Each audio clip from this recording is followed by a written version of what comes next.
আসসালামু আলাইকুম রহমতুল্লাহ। প্রিয় দর্শক, আরো একটি নতুন ভিডিও নিয়ে হাজির। ছোট থাকতে দাদি নান্নিদের মুখে বিভিন্ন আলাপের মধ্যে প্রায়ই শুনতাম, কারণের ধনের মতো গুজে রেখেছে, ও কি আর বের করবে? একটু বড় হয়ে বুঝলাম, যারা একটু কৃপণ লোক তাদেরকে লোকজন কারণের সাথে তুলনা করে। তখন ভাবতাম এটা কোনো লোকজ কথা হবে, কিন্তু পরবর্তীতে পবিত্র আল কোরআনের সূরা আল কাসাসের বাংলা তর্জমা পড়তে গিয়ে দেখলাম এটা কোনো লোকজ কথা নয়, বরং এটি একটি সত্য ঘটনা। ধীরে ধীরে আগ্রহ আরো বেড়ে গেল। আমার সীমিত ধর্মীয় শিক্ষার কারণে বিষয়টিকে তথ্যমূলক হিসেবে না নিয়ে কারণের এই ঘটনাকে ইতিহাসের অংশ হিসেবে নেওয়ার অনুরোধ রইল। মিশরে বনি ইসরায়েল জাতির মধ্যে কাসাস নামে এক লোক ছিল।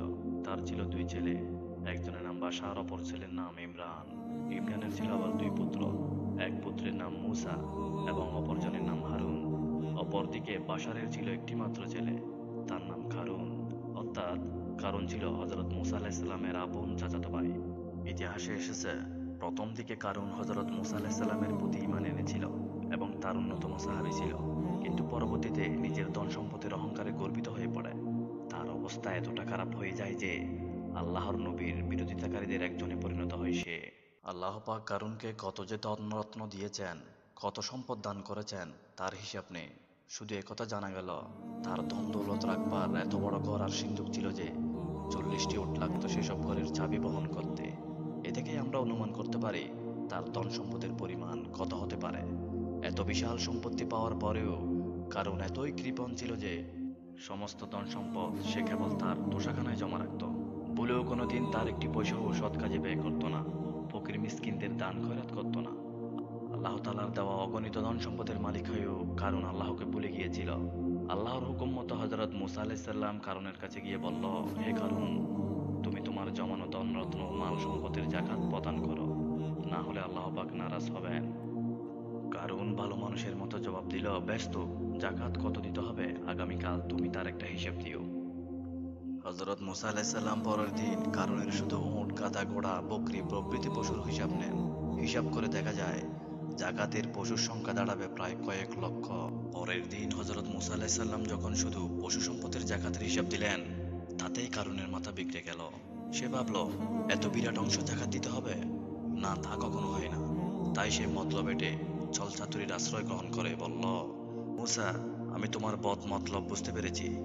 জাকাতের নামে আমার ধন রত্ন নিয়ে তুমি মালদার হতে চাও, সেটি হচ্ছে না। আমি এত বোকা নই, সাত করে নিজের ধন সম্পদ তোমাকে বিলিয়ে দেব। সুতরাং আমার মালামাল ঘরেই পৌঁছে যাক, তবুও জাকাত দিব না। কারণের কথা শুনে হযরত মূসা আলাইহিস সালাম বললেন, তোমার ধন সম্পদের প্রতি আমার কোনো লোভ নেই। তুমি আমাকে মিথ্যা সন্দেহ করেছ। জাকাত ধর্মের একটি অংশ। মালের জাকাত তো আল্লাহর হুকুম। আল্লাহ তোমাকে বেশুমার ধন দৌলতের মালিক করেছেন। আমার কথা শোনো, জাকাতের বিধান পালন করে সম্পদের কিছু অংশ আল্লাহর পথে ব্যয় করো। তখন কারণ জবাবে বলল, আল্লাহর ভয় যখন দেখাচ্ছ, তখন মালের কিছু জাকাত আমি দিতে পারি, তবে এর জন্য একটি শর্ত রয়েছে। হযরত মূসা আলাইহিস সালাম বললেন, বলো তোমার কি শর্ত? কারণ বলল, আল্লাহ তোমাকে পয়গম্বরী দান করেছেন, আর তুমি তোমার ভাই হারুনকে খিলাফত দিয়েছ। হারুনের মতো আমাকেও যদি খেলাফত দাও, তাহলে আমি তোমার কথা মতো জাকাত দেব। হযরত মূসা আলাইহিস সালাম জবাবে বললেন, দেখো কারুন, তুমি ভুল বুঝেছ। খিলাফত বা নবুয়ত দানের ক্ষমতা আমার নেই। আল্লাহ তাআলা যখন যাকে নবুয়ত দেওয়ার ইচ্ছা করেন, তখন তিনি সেই গুণের অধিকারী হতে পারেন।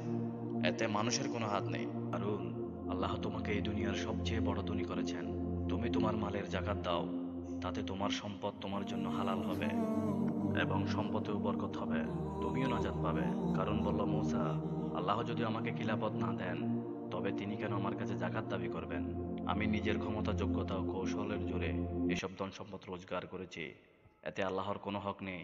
আর তুমি আমাকে কেন জাকাত দিতে বলেছ? এই বলে বকিল হারুন রাগ করে হযরত মূসা আলাইহিস সালামের সামনে থেকে সরে গেল। পরদিন কারুন তার সঙ্গীদেরকে ডেকে বলল, দেখো, মূসার জন্য এখন আমাদের ধন দৌলতেই রাখা দায়ী হয়ে পড়েছে। সেই বলে কিনা মালদাররা মালের জাকাত না দিলে আল্লাহ নারাজ হবেন। সঙ্গীদের একজন বলল, গায়ে কেটে কষ্ট করে টাকা পয়সা রোজগার করব, আবার তার থেকে বছর বছর জাকাত দিতে হবে? মূসা পয়গম্বরী পেয়ে যত সব ঝামেলা শুরু করেছে। কারণ বলল, সত্যি বলতে কি জানো, মূসা জাকাতের নাম করে আমাদের ধনে বড়লোক হতে চায়। এই কথা শুনে সঙ্গীরা বলে ওঠে, আপনি ঠিক বলেছেন, মূসার মতলব ভালো নয়, এর একটা বিহিত আমাদের করতেই হবে। সঙ্গীতের একজন বলল, আমিও তাই বলতে চেয়েছিলাম, মূসার বিরুদ্ধে আমাদের রুখে দাঁড়াতেই হবে। আল্লাহর নবী বলে তাকে আর আশকারা দেওয়া ঠিক হবে না। আমার মতে মুসাকে দুনিয়া থেকে সরিয়ে ফেলাই উচিত। অন্যজন বলল, আমার মতে খুন খারাপির দরকার নেই, এসব ঝামেলা করতে গেলে বিপদ আরো বেশি হতে পারে। এর চেয়ে জনসমাজে তাকে এমনভাবে জব্দ করতে হবে যাতে সে লজ্জিত হয়ে দেশ ছেড়ে চলে যায়। দ্বিতীয় সঙ্গীর কথা শুনে কারণ বলল, তোমার পরামর্শটা মন্দ নয়, এখন তুমি এর একটা ব্যবস্থা করবে। কিভাবে মুসাকে জব্দ করা যায় এবং চাপে পড়ে দেশ ছেড়ে মুসা যাতে অন্যত্র চলে যায়। কারণের হুকুম পেয়ে সঙ্গীটি একটি অসৎ চরিত্রের মেয়েকে লোভ দেখিয়ে ডেকে নিয়ে এলো।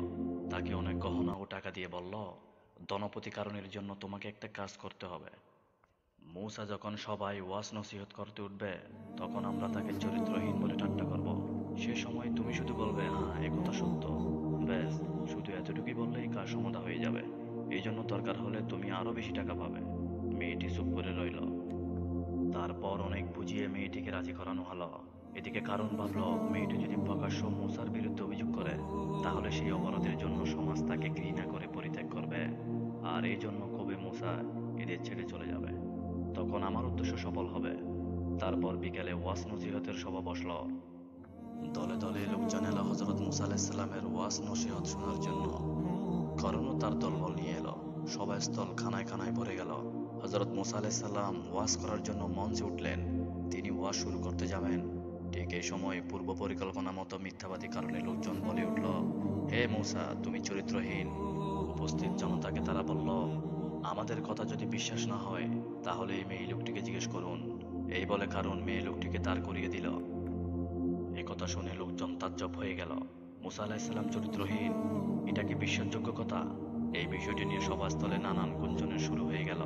সবাই মেয়েটির কথা শোনার জন্য তার দিকে দৃষ্টি দিয়ে রইল। হযরত মূসা আলাইহিস সালাম মেয়েটিকে বলল, আমার বিরুদ্ধে কি নালিশ আছে বলো, তবে যা বলবে আল্লাহকে ভয় করে বলবে। মনে রেখো, আল্লাহ সবকিছু দেখেন এবং শোনেন। হযরত মূসা আলাইহিস সালামের কথায় মেয়েটির অন্তর কেঁপে উঠল।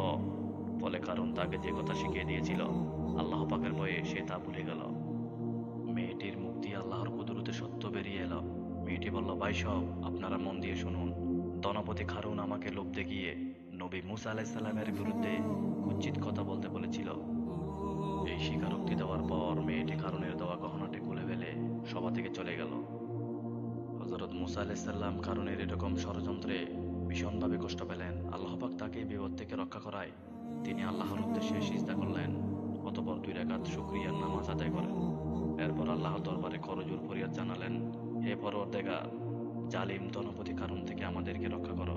এইভাবে দুনিয়ার ধন সম্পদের মোহ পড়ে আপনার উপর ঈমান হারিয়েছে। আপনার হুকুম হাকাম সে মানে না। তার খপ্পরে পড়ে রাজ্যের অন্যরাও বেদীন ও বেঈমান হয়ে যাচ্ছে।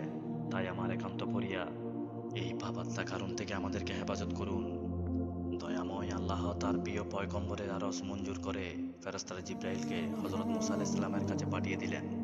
জিবরাইল হযরত মূসা আলাইহিস সালামের কাছে এসে বললেন, হে আল্লাহর নবী, আল্লাহ পাক আপনার আরশ মঞ্জুর করেছেন। এই জমিন কারণকে ধ্বংস করার হুকুম পালন করবে। জিবরাইল আলাইহিস সালামের মুখে আল্লাহর বাণী শুনে মূসা আলাইহিস সালাম তার কওমের লোকদের ডেকে বললেন, তোমরা শোনো, আল্লাহ পাক জালিম ফেরআউনকে যেভাবে ধ্বংস করেছে, পাপী কারণকেও সেইভাবে ধ্বংস করবেন।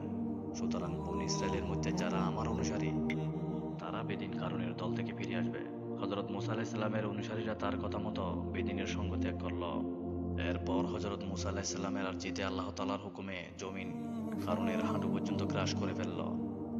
তখন কারণ ব্যাপারটিকে নিছক রসিকতা ভেবে হেসে ফেলল এবং বলল, হে মূসা, এটা তো দেখছি তোমার নতুন জাদু।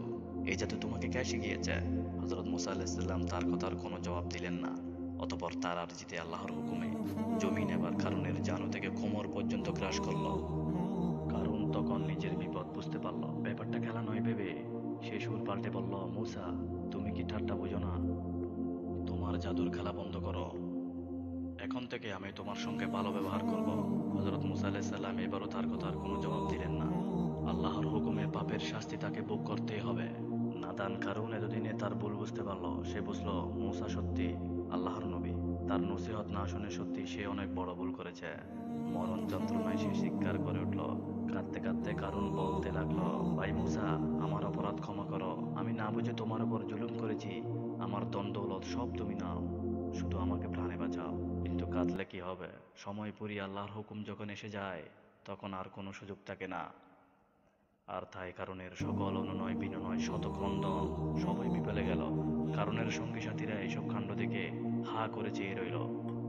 কেউ তাকে রক্ষা করতে পারল না।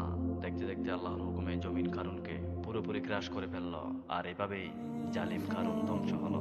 তার মৃত্যুর পর বেদিনীরা বলতে লাগলো, ইচ্ছে করলে নবী মুসা আলাইসাল্লাম কারুনকে বাঁচাতে পারতেন। আসলে কারুনের দ্বন্দ্বলতের লোভেই তিনি তা করেননি। লোক মুখে যখন একথা প্রচার হয় তখন মুসা আলাইসাল্লাম খুবই দুঃখ পেলেন। তিনি এই অপবাদ থেকে রেহাই পাবার জন্য মহান আল্লাহর দরবারে প্রার্থনা করলেন, হে আমার মাবুদ, কারুনকে যখন আপনি ধ্বংস করেছেন তখন তার বাড়িঘর দালান কোঠা ধন রত্ন সবকিছু ধ্বংস করে দিন। তা না হলে বেদিনরা আমাকে নানান অপবাদ দিবে। আল্লাহ রব্বুল আলামিন সঙ্গে সঙ্গে হযরত মুসা আলাইহিস সালামের আরজি কবুল করে কারুনের দালান কোঠা ধন রত্ন সবকিছু মাটিতে দাবিয়ে গায়েব করে দিলেন। মহান আল্লাহ আমাদের ধন সম্পদ দিয়েছেন, তাই আমাদের উচিত সঠিক পথে তা ব্যয় করা, নয়তো পরকালে এগুলোই আমাদের ধ্বংসের কারণ হয়ে দাঁড়াবে। আল্লাহ আমাদের রক্ষা করুন। আল্লাহ আমাদের রক্ষা করুন। আমিন। আসসালামু আলাইকুম ওয়া রাহমাতুল্লাহ।